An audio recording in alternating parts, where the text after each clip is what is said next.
그 어떤 10분보다 알찬 10분 뉴스 사이킥 하프타임. 오늘은 오윤혜 씨 아니고요. 김묘성 씨와 함께합니다. 어서 오세요. 안녕하세요. 김묘성입니다. 네, 안녕하세요. 오랜만에 뵙습니다. 네, 자 오윤혜 씨는요.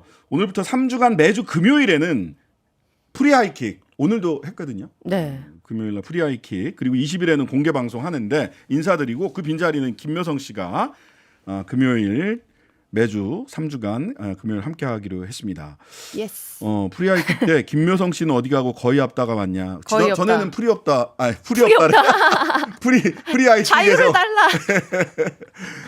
예. 프리하이킥에서 김묘성 씨가 함께했었는데 네. 하프타임으로라도 제가 시간이 살짝 안 되더라고요. 한 아. 10분 정도 늦을 것 같아가지고 네네. 늦는 것보다는 괜히 네. 피해 끼칠 것 같아서 이렇게 예, 했습니다. 오늘 그래도 많이 늦지 않고 한참 프리하이킥 하고 있는데 오셔가지고 맞아요. 지금 그냥 들어가면 어떨까요? 막 이런 얘기도 했었는데 바깥에서. 네. 자, 그래서 앞으로 3주간 매주 금요일 날은 하프타임을 김묘성 씨, 묘성 장군과 함께한다. 네. 자, 김묘성 씨가 본 오늘의 뉴스 어떤 게 있을까요? 오늘의 뉴스를 하기 전에 마중물로 이야기 살짝 해볼까 네네. 하는데 오늘 네. 이균용 대법원장 후보자 임명동의안이 부결됐잖아요. 네, 그렇죠. 근데 그 인터뷰 그러니까 끝나고 난 다음에 인터뷰한 거 혹시 보셨나요? 네, 짧게. 네. 예. 근데 굉장히 웃으시더라고요. 그분은 그냥 저는 그래서 그냥 이해하기로 했어요. 그러니까 맑은 청문회 때도 느낌. 청문회 때도 저희가 웃을 포인트가 그쵸. 아닌데. 웃을 포인트가 아닌데. 오늘 모르겠어요. 그 웃음이 어떤 의미일까? 후련하다는 것일까? 근데 후련만 해서는 안 될 위치인 것 같은데. 당연하죠. 예. 당연하죠. 35년 만에 처음으로 대법원장 후보가 국회에서 임명 동의안이 부결된 거고요. 네. 그냥 막 그냥 웃상이다. 그러니까요. 그냥 그렇게 이해를 해야 마음이 편하지. 네. 그거를 가지고 사실은 그 자리의 무게를 모르는 것 아닌가. 그러면 자격이 안 되는 거죠. 네. 예. 그런 분이 어떻게 대법원장 후보가 됐을까?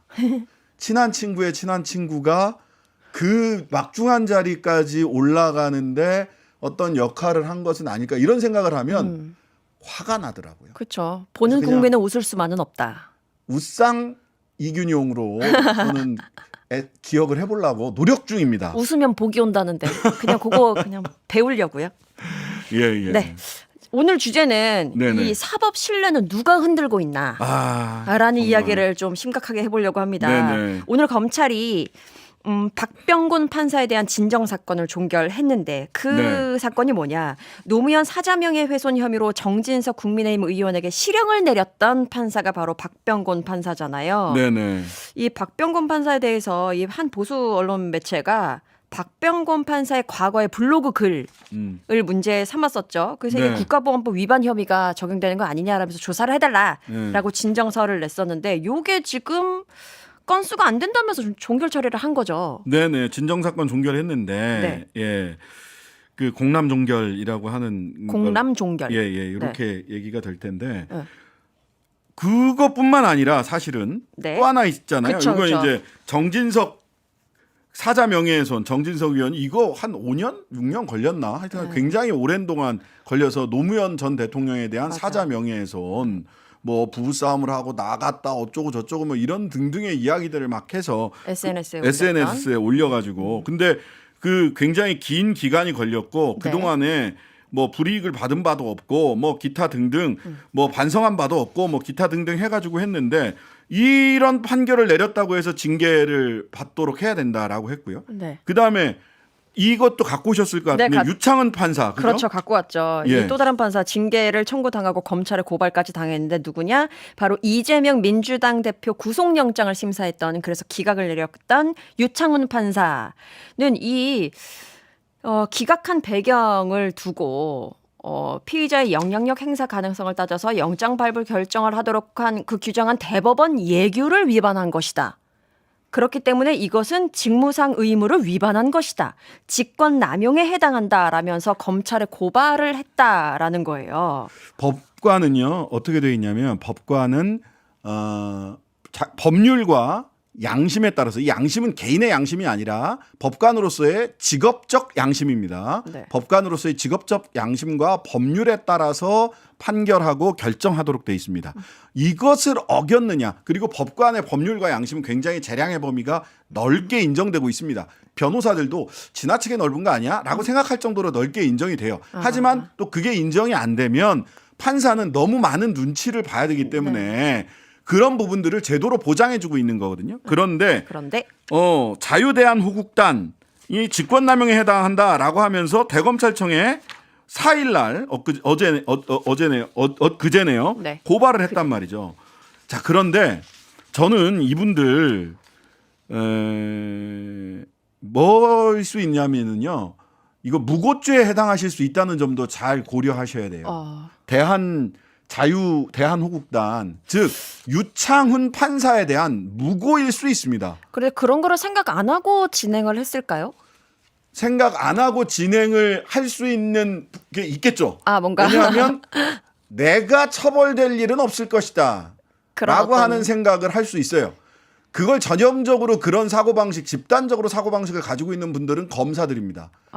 검사들은 피의사실 공표 형법에 피의사실 공표죄가 있습니다. 네. 하지만 지금 피의사실 공표죄는 1954년인가 우리나라 형법이 만들어진 이후에 지금까지 단 한 명도 검사들은 처벌받은 적이 없어요. 네. 그렇게 많은 피의사실 공표를 했음에도 불구하고 즉 검사들은 기소권과 수사권이 독점적으로 자신들에게 주어져 있기 때문에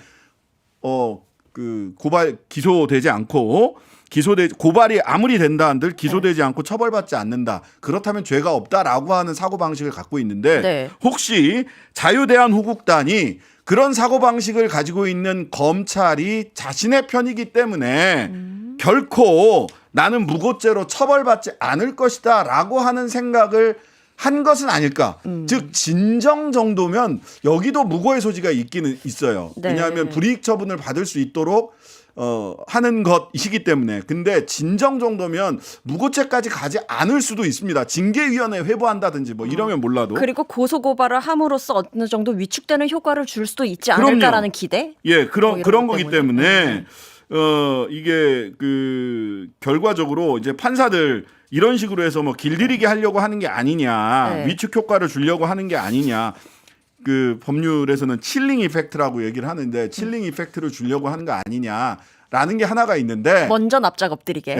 근데 이 함부로 고소고발하면 무고죄로 처벌되는 수가 있다라는 것도 근데 참 염두에 최근에 두시라. 이 판사들에 대한 판결을 문제 삼아서 이렇게 고소고발을 하는 경우가 요즘 참 늘어나는 것 같아요. 그리고 어떤 판결을 앞두고 있을 때 판사가 누구냐, 어떤 판사가 지금 담당을 했어, 이 판사는 고향이 어디래, 이 판사는 뭐가 어떤 관계래 라는 게 사실은 뼈 아프지만 이게 뭐 정치계 전반에 이런 일들이 있는 것 같아요.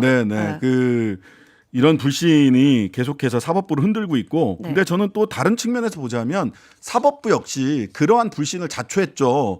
소위 사법농단 등으로 인해서 그런 불신을 자초했기 때문에 정말 사법개혁이 저는 사실 김명수 사법부에 대해서 사법개혁 이 국민들의 불신을 치유할 수 있을 정도의 특단의 강도 높은 사법개혁이 사법농단에도 불구하고 이루어졌느냐에 대해서는 저는 김명수 대법원장도 좀 깊이 성찰할 부분이 전 있다는 생각을 해요. 근데 이건 좀 곁다리 질문이긴 한데 판사들에 대해서 검찰이 지금 판단을 해야 되는 입장이잖아요. 이 법조계 내에서 검사와 판사의 관계라고 해야 될까요? 분위기는 어떤지 궁금해요. 근데 지금 사실 전반적으로 사실은 판사, 검사 원래는 사법부잖아요. 사법부, 사법입법 행정 하면 삼권 분립의 한 축이죠. 검사는 행정청의 소속 공무원입니다.